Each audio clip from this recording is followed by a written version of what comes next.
Welcome to the Top Business Leaders Show, powered by Rise 25 Media. We feature top founders, executives, and business leaders from all over the world.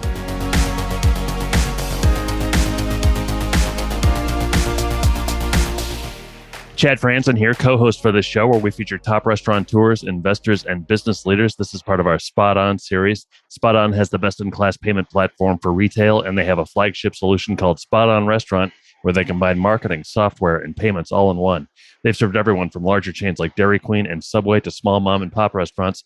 To learn more, go to SpotOn.com.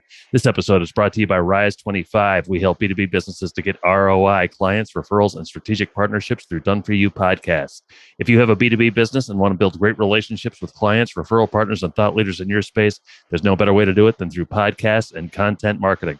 To learn more, go to rise25media.com or email us at support@rise25media.com.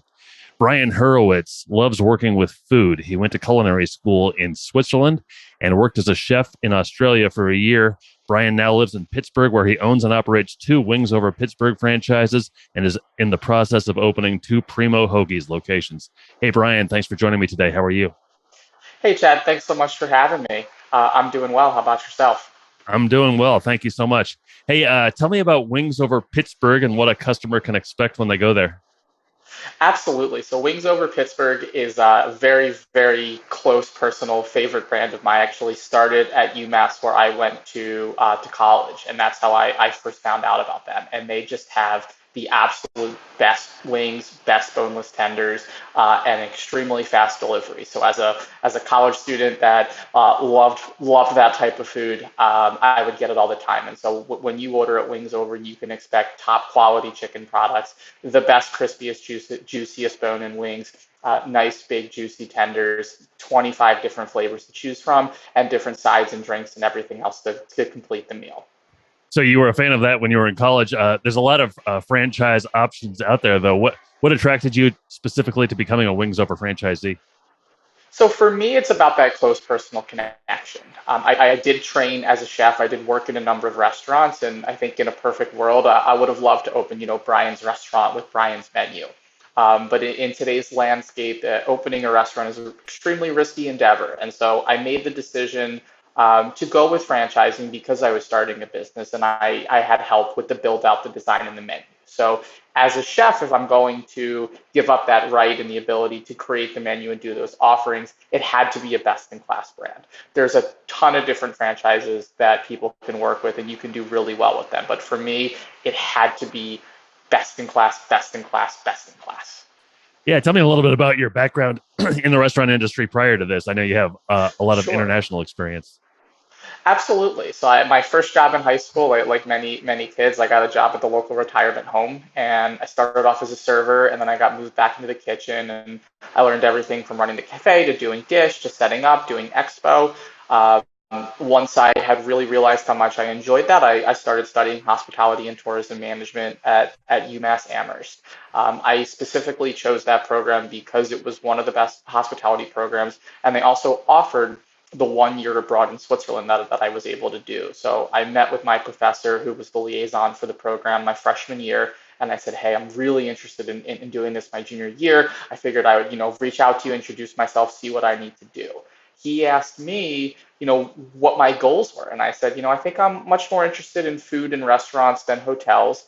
And he said, well, the school that you want to go to for your study abroad program is a world-class culinary school. And he actually took the initiative to renegotiate the terms of the study abroad program and allowed me to go to culinary school in Switzerland while still getting credits for my hotel management degree back here in the States.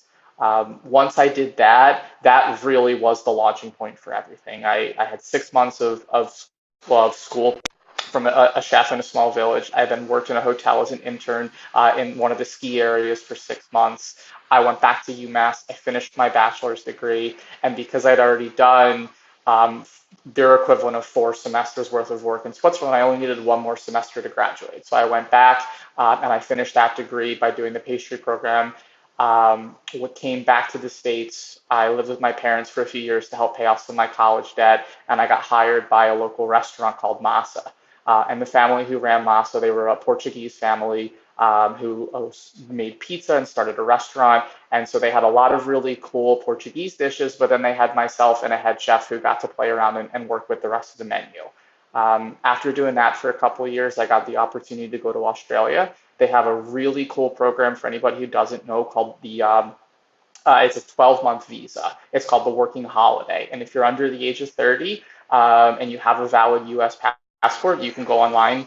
You can apply. It's like a $300 or $400 fee, and they grant you a visa. So I got to go to Australia, and I got to travel for a few months, and I ended up working in an amazing fish and seafood restaurant in Melbourne, which they're very well known for that because they're right on the coast. And that was just such an incredible experience overall. Great. So where was your first Wings Over location here in the States, and what were the early days like there? Absolutely. So I first reached out to the Wings Over team around 2018 about inquiring for franchising. And the reason I had done that, like I said, about them being such a great company, but also they didn't have any locations in the Philadelphia area. And that's where I was born and raised. And so the original plan was going to be reach out to Wings, build out a restaurant in the Philadelphia area, and see if I can build a group from there. During my discovery with them, I found out that they had a location in Pittsburgh and the prior franchisee was getting ready to retire. And so I had a decision to make. I can take over, I can move across the state and take over an existing business, or I can pay all the money to start up a new one. And I said, no thanks, I'll move absolutely. So in the summer of 2019, I moved out to Pittsburgh to take over Wings Over Pittsburgh on Pittsburgh South Side. And that was 7 months before COVID hit. So to answer your question, it was an absolute wild ride. So yeah, tell me a little bit about it.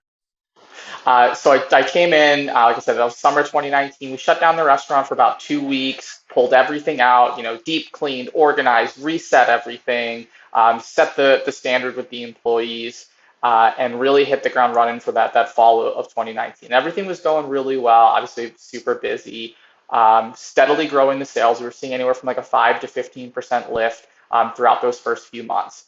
And then we hit the Super Bowl in 2020, and we had record sales that day. And that gave us a lot of momentum heading into March. And so we were seeing our sales continue to increase. And then unfortunately, when the pandemic hit, restaurants went to takeout and delivery. I got very fortunate that the restaurant I was working with was already doing about 80 to 90% of our business via takeout and delivery. And about 75% of that was coming from the third parties like Uber Eats, Grubhub, and DoorDash. So when everybody was trying to get on the third parties and get those systems set up, I already had the infrastructure in place. I already had the brand recognition. I already had the specials going. And we were seeing sales increases as much as 50 or 60% throughout the summer of 2020. And we were able to really carry those extra sales through that year. And that put me in a position to work with the Wings Over company to open up our second Wings Over Pittsburgh location in East Liberty on the other side of town. And it also put me in the position to work with Primo Hoagies to start two restaurants with them also here in Pittsburgh. How different was starting that second location compared to buying that one that was already in existence? It's a totally different experience, and I'm so glad to have had that now, because when you take over an existing restaurant, you're not there for the build out, you're not there for the initial grand opening. You're really coming into a place that's already in existence, and you're making tweaks and changes and adjustments based off how things are going. But you get in and there's already sort of a status quo there. With the second location, I got to work with the Wings Over team for everything from drawing out the blueprints to selecting the contractor to going through the permit process, learning those different things. And every city is going to be different with that, hiring a whole new staff and going through the actual motions of a grand opening. And now I'm getting the pleasure of going through the marketing and things like that. Okay, that I have the opportunity with multiple restaurants to focus on growing the brand. Was there anything that you, I guess, didn't know that you didn't know, or I didn't realize that. So much, and I'm glad you said it that way, because people ask me that, and I always say the same thing. I'm like, I don't know what I don't know, and what I did not know was a lot of the permit process, and so Pittsburgh has changed recently from sort of that old school, contractor calls calls the guy they know who does their inspections, and he's like, yeah, I'll be in town tomorrow, I'll stop by. Well, with technology and efficiency coming into play, everything's computerized now. So a lot of we're all learning to adapt to that, where it's no longer just making that call. So you have to have everything by the computer, which actually caused about a 4 to 6 week backlog for us, because I had never been through that before. And so we had to work through the city to find, okay, we accidentally ended up being selected for this inspection. We were supposed to be selected for that inspection. And the first inspection won't happen because of that. And so it was a lot of stuff like that, like I said, it's learning the ins and outs, and every town, every city has those things, and you just have to learn how to work through that. So what's the difference between running 1 and 2 locations operationally for you? Everything changes when you go to multi-unit. When I was running just Wings Over Pittsburgh, our single location, I was there pretty much every day. I knew everything that was going on. I mean, I could write the order from home because I knew exactly how much product I had. I knew exactly what the schedule was. I was running service for the most part. Now that I have 2 and we're about to open our 3rd, it's becoming a lot more about managing more of the high level and making sure I have a good GM in each location, that I have an operations manager who can help with things like the hiring and the multi-unit oversight.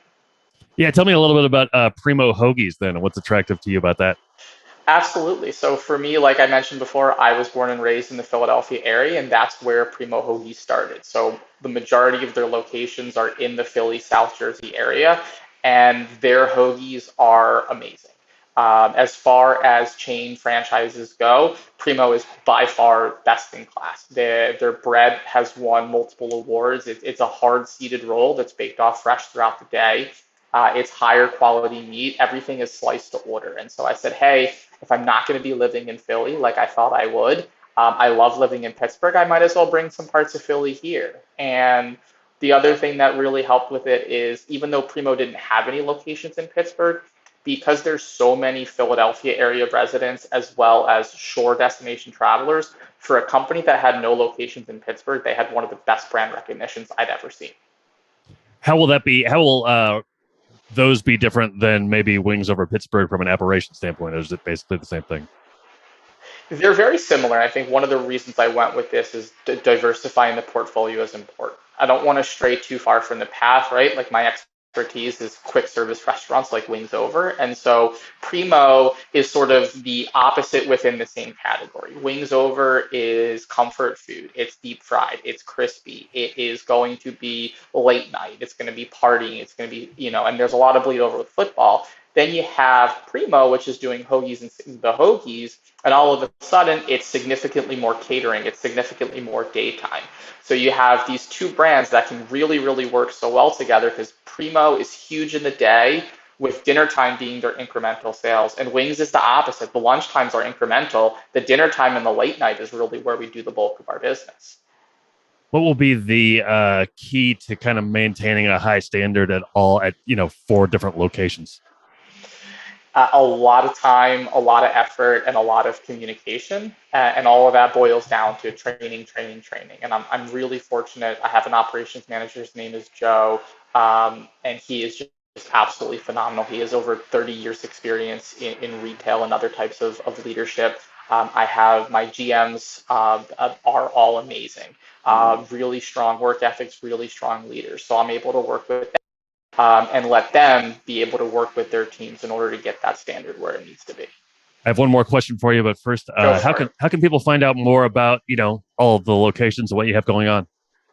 Absolutely. So from Wings Over, order.wingsover.com or just wingsover.com will take you to the corporate landing page, and you'll be able to see all of the Wings Over locations. So maybe you're listening to this podcast and you're like, hey, I'm not in Pittsburgh. Where do I get this? Well, you can go on the website and you can see all the different locations. You can order directly through the website. We have delivery on there as well. If you prefer ordering through Uber, DoorDash, or Grubhub, you can always find us there.